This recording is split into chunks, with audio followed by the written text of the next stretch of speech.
welcome. Have you ever wondered whether or not Shakespeare would have paid taxes? You know, the whole bit. Let's find out right now on That Shakespeare Life. The answer to this week's question is absolutely. There were many taxes. There were many taxes levied in Shakespeare's England during Shakespeare's lifetime. For example, there was a poor law tax that was established in 1572. This would go on to become a federal tax for the whole country under the Poor Relief Act of 1601. And it seems that whenever the government wanted to control your behavior, elicit funds for a project, they instituted taxes to accomplish these goals. Sounds pretty familiar, doesn't it? I thought so too.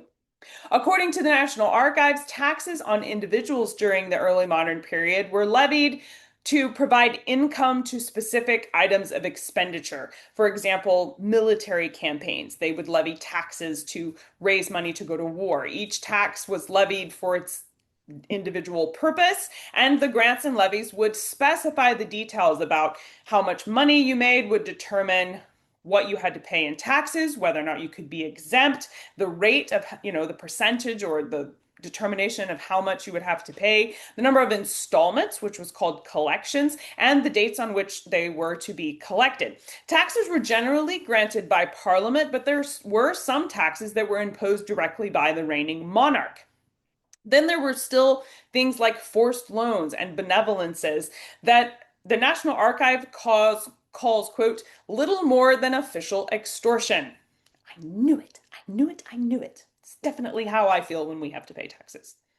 When I look up the history of taxes in the UK, it tends to always start that history in the early 1700s, which I found really interesting because prior to that, for Shakespeare's lifetime, whatever come after that would have been different, but I wasn't really sure the practical terms. I had questions like, where would I look to find information about whether there were early modern accountants in Shakespeare's lifetime?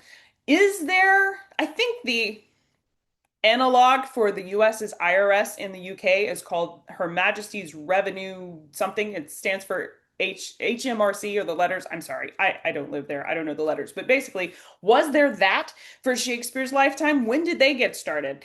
And how did people pay for them? Again, in a previous episode, we talked about how there wasn't like a mail service the way we think of it today. They weren't writing checks and dropping them in the mail. They weren't logging onto a website and paying with a credit card. So what did it look like for people in Shakespeare's lifetime to actually pay taxes? Was there an office that received these things? Did you just walk up to the monarch and say, oh, you're holding court, here's my taxes? How did it work? I had questions.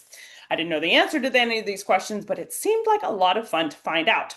So I reached out to the National Archives in the UK. They have digital records available online of what kinds of taxes are being levied in Shakespeare's lifetime, and indeed all of the UK's history, but I was focused on this one section.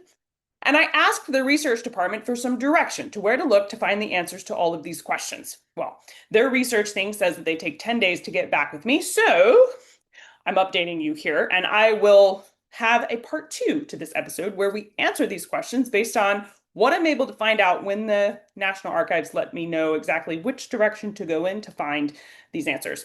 So once they get back with me, with us, I will update you here, and hopefully we can put together a brand new podcast episode where I can talk with an expert in this history and we can really go in depth on all of these questions.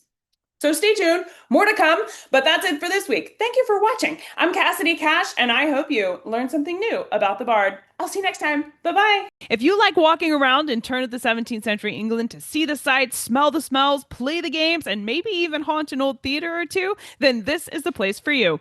Hit that notification bell so you can be sure to join us on our next adventure.